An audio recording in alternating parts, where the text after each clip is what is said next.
Good morning to all. ఎలోహిమైన యెహోవా తన సన్నిధిలోని మేలు చేత మీరు నింపునుగాక.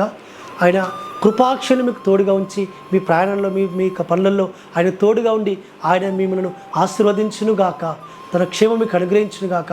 ప్రియులారా, అనుదిన కృపాలేఖన భాగం మనం చూసుకుంటుంటే ఈ దినము నిర్గమకాండము 22వ అధ్యాయం 27వ వచనములో చివరి లైన్లో, నేను దయగలవాడను, వాడు నాకు మొర్రపెట్టిన ఎడల నేను విందును, నాకు మొర్రపెట్టిన ఎడల నేను విందును అంటున్నాడు.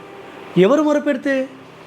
బీదలైన వారు గనుక, అయ్యా నాకు ఈ అవసరం ఉంది, ఇగో ఈ వస్తువు నువ్వు తీసుకొని కుదోపెట్టుకొని నాకు సహాయం చేయమని ఎవరైనా బీదవాడు వచ్చి మనల్ని అడిగి తన వస్త్రం మన దగ్గర కుదోపెడితే ఆ కుదోపెట్టిన వస్త్రం సాయంత్రం లోపు ఇవ్వాలి, సూర్యుడు అస్తమించే లోపు దాన్ని వాడికి ఇవ్వాలి. వాడు కనుక అయ్యా ఇక నేను ఇక వస్త్రం లేక పడుకుంటున్నాను అని వాడు మొరపెడితే మనం వస్త్రం ఇవ్వకుండా వానికి వస్త్రం ఇవ్వకుండా దాన్ని మన దగ్గర ఉంచుకుంటే ఆ మొర్ర విని పరమ తండ్రి మనల్ని ఆయన ఆ ఉగ్ర కోపము చూపిస్తాడు సుమా. అయ్యో వాడు బీదవాడు, దయ లేదా నీకు, కనికరం లేదా అని పరమ తండ్రి మన మీద ఆయన గర్జిస్తాడు సుమా. ప్రియులారా, బీదవాడు గనుక మొరపెడితే, అది మనకు విధవరాలు మొరపెడితే, పనివాడు మొరపెడితే వారి మొర పరమ తండ్రి వింటాడు. పనివాడు తన జీతములకు పాత్రుడు కాబట్టి ఏనాటి కూలి ఆనాడు ఇయ్యవలను. కాబట్టి పనివారి యొక్క జీతము మనం సాయంత్రం వరకు ఉంచుకోకూడదు, సాయంత్రం లోపు వాళ్ళకి ఇవ్వాలట. అదేవిధంగా బీదవాళ్ళు వారు ఏదైనా వస్తువు కుదపెడితే ఆ వస్తువును సాయంత్రం లోపు ఇవ్వాలట.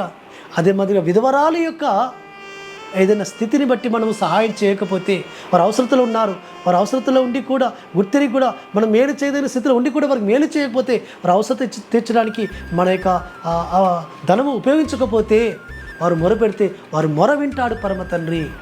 కాబట్టి బీదవారిని మనము ఏమాత్రం కూడా బాధ పెట్టకూడదు, విధవరాలను బాధ పెట్టకూడదు, అదే మాదిరిగా పరదేశంలో బాధ పెట్టకూడదు, అదే మాదిరిగా మనం ఈ లోకంలో ఉన్న తల్లిదండ్రులు లేని బిడ్డలను కూడా బాధ పెట్టకూడదు సుమా.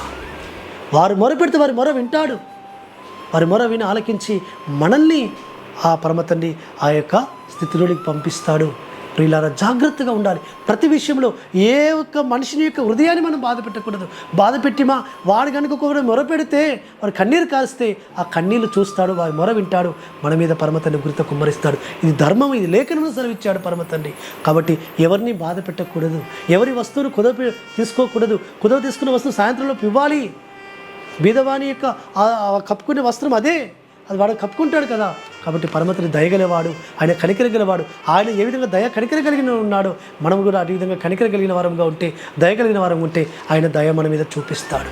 అటు విధంగా మనం ముందుగాక ప్రార్థన చేసుకుందాం. పరలోకమందున్న తండ్రి సర్వోన్నతుడా, మీరు దయగలిగిన వారిగా ఉన్న ప్రకారముగా, మీరు కనికర కలిగిన వారిగా ఉన్న ప్రకారముగా మేము కూడా బీదల మీద, విధవరాళ్ళ మీద, అనాథల మీద, తండ్రులు లేని వారి మీద, పరదేశుల మీద మేము కూడా కనికరపడుటకు సహాయించడానికి స్తోత్రము తండ్రి. అట్టి విధంగా మనసును మాకు దయచేయమని ప్రార్థిస్తూ మానుషకుడు విమోచకుడు నజరేయుడైన యెహోషువ సత్యపరిశుద్ధమైన నామమున స్తుతించి ప్రార్థించి వేడుకుంటున్నాము తండ్రి. ఆమేన్. సర్వోన్నతుడు సర్వాధికారిని యాశ్వమస్య కృపా కనికరము నిరంతరం తోడుగా ఉండి ఆయన మనం బలపరచునుగాక. ఆమేన్.